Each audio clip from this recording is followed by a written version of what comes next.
코일의 자기 인덕턴스. 앙페르의 옳은 나사 법칙.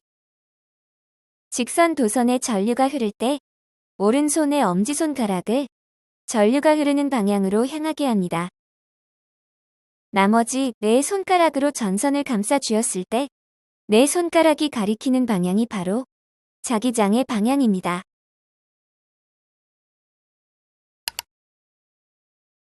코일에 전류가 흐를 때 전선을 둥글게 마른 코일에 전류가 흐를 때 사용합니다. 이때는 엄지와 네 손가락의 역할을 바꾸면 더 편합니다. 네 손가락을 전류가 흐르는 방향으로 감싸줍니다. 이때 엄지손가락이 가리키는 방향이 코일 내부에서 형성되는 자기장의 방향이 됩니다.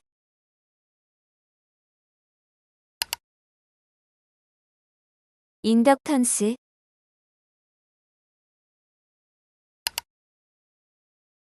자기 인덕턴스. 자기 인덕턴스는 L을 기호로 사용하며 단위는 H, 헬리를 씁니다. 자기 인덕턴스 공식 L은 전류 I분의 N 파이로서 N은 권선수, 파이는 자속, 람다는 세교 자속입니다.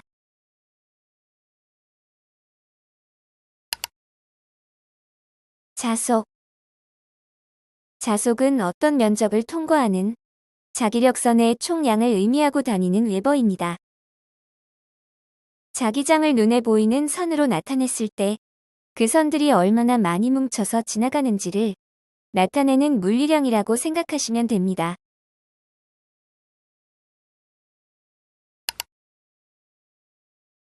세교자속.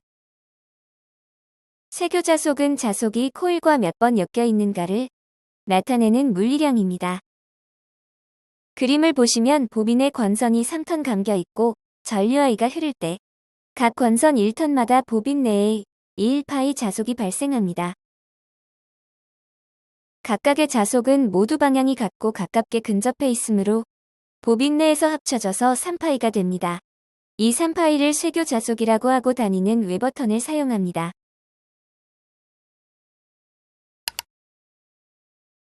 이번 그림에서는 권선을 2턴 더 감아서 보빈의 권선을 총 5턴 감고 전류아이를 흘리면 보빈 내에서 자속이 합쳐져서 5파이가 됩니다.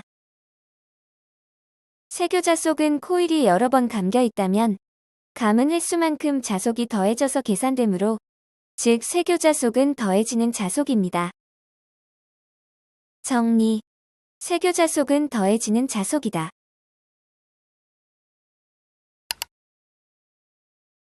누설 자속.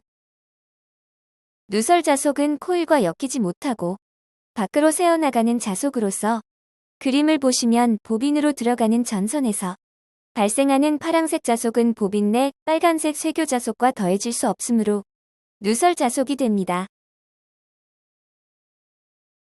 정리.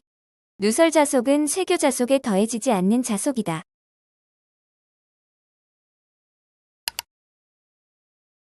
코일의 전기적 특성. 코일의 전기적 특성. 그림은 코일에서 전압과 전류 방향을 정할 때 기준이 되는 전압 전류 방향입니다. 그림에서 표시된 방향이 정방향 플러스가 되고 이 방향과 반대는 마이너스 방향이라고 생각하시면 됩니다. 파란색 화살표가 전류의 방향을 지시하고 빨간색 화살표가 전위의 화살표로서 전위의 화살표가 가리키는 방향은 전위가 증가하는 방향입니다. 전위가 높은 쪽이 플러스 또는 전위 화살표의 화살표 부분입니다.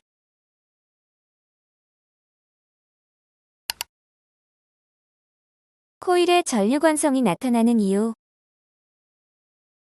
자기 인덕턴스 공식에서 di는 전류 변화, dt는 시간 변화입니다.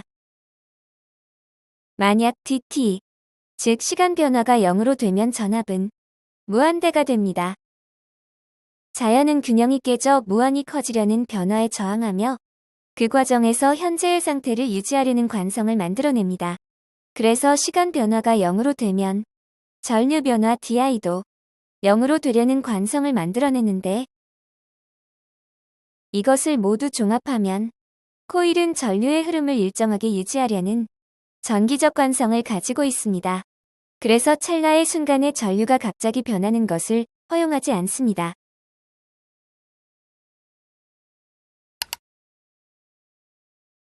렌츠의 법칙. 렌츠의 법칙은 자속이 변화할 때 코일이나 도체 내부에 유도 전류가 발생하는데 이 전류는 자속의 변화를 방해하는 방향으로 흐른다는 법칙입니다. 코일에 흐르는 전류가 증가 시 좌측 그림을 보시면 보빈에 권선이 감겨 있고 권선의 전류가 증가하고 있어서 보빈 내의 쇄교 자속이 증가하는 모습입니다. 이때 자속 증가를 방해하는 방향으로 유도 전류가 발생하는데 자속 증가를 방해하는 방향은 우측 그림에서 하얀색 화살표 방향입니다. 앙페르의 오른나사 법칙을 적용해서 엄지손가락을 파란색 자속 방향에 맞추면 유도 전류 방향을 그림처럼 파란색 화살표로 결정할 수 있습니다.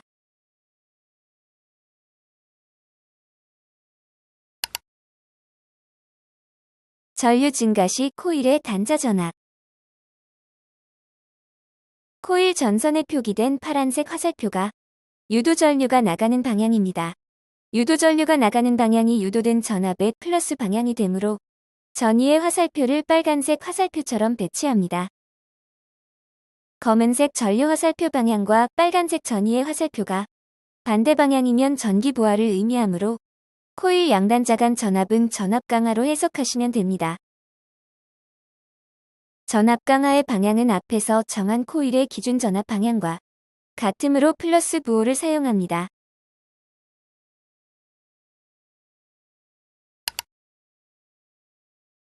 이번에는 전류의 방향은 변하지 않고 전류가 감소하는 경우입니다. 좌측 그림을 보시면 보빈에 권선이 감겨 있고 권선의 전류가 감소하고 있어서 보빈 내의 쇄교 자속이 감소하는 모습입니다. 이때 자속 감소를 방해하는 방향으로 유도 전류가 발생하는데 자속 감소를 방해하는 방향은 우측 그림에서 파이 유도라고 써있는 파란색 화살표 방향입니다. 앙페르의 오른나사 법칙을 적용해서 엄지손가락을 파란색 자속에 맞추면 유도 전류 방향을 그림처럼 전선에 있는 파란색 화살표로 결정할 수 있습니다.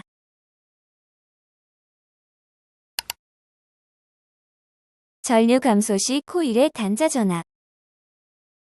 코일에서 파란색 화살표 유도 전류가 나가는 방향이 유도된 전압의 플러스 방향이 되므로 전위의 화살표를 빨간색 화살표처럼 배치합니다. 검은색 전류 화살표 방향과 빨간색 전위의 화살표가 동일 방향이면 전원을 의미하므로 코일 양단자 간 전압은 기전력으로 해석하시면 됩니다. 유도된 기전력이므로 유도기전력이라고 표기합니다. 유도기전력의 방향은 앞에서 정한 코일의 기준 전압 방향과 반대이므로 마이너스 부호를 사용합니다.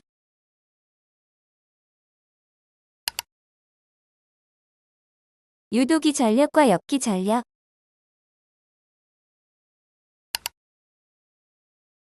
유도기전력.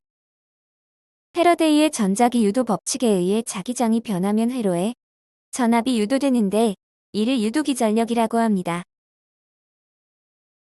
자기장을 변화시키는 방법은 두 가지가 있는데 발전기처럼 회전하면서 도체가 자속을 절단하는 방식을 자속 절단설이라 하고 변압기처럼 정지해 있으면서 자속을 변화시키는 방식을 자속 쇄교설이라 합니다. 즉 유도기 전력의 전압은 발전기에서 만들어진 것이라 생각하시면 됩니다.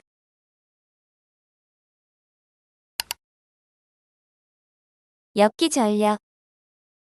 코일의 외부 전압을 걸어 전류를 흘릴 때 코일 내부에서는 전류 변화를 방해하려는 방향으로 유도 전압이 발생합니다. 외부에서 들어오는 전압에 대항한다고 해서 역기 전력이라 부릅니다. 모터가 돌거나 코일에 전류가 흐를 때 전압 강화가 역기 전력입니다. 즉 역기 전력은 전압 강화인데 저항에서 전압 강화와 다른 점은 저항에서 전압 강화는 에너지가 열로 손실되는 형태이지만 코일에서 전압 강화 즉 역기 전력은 에너지를 저장 또는 다른 형태로 변환하는 형태입니다. 예를 들어 전동기의 경우에는 동력으로 변환됩니다.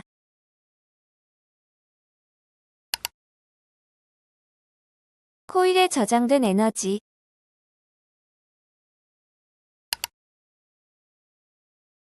코일에 저장된 에너지는 2분의 1 I 자승이고 다니는 줄을 사용합니다. 여기서 자기 인덕턴스 L은 에너지를 담는 그릇의 크기라고 생각하시면 됩니다. 감사합니다.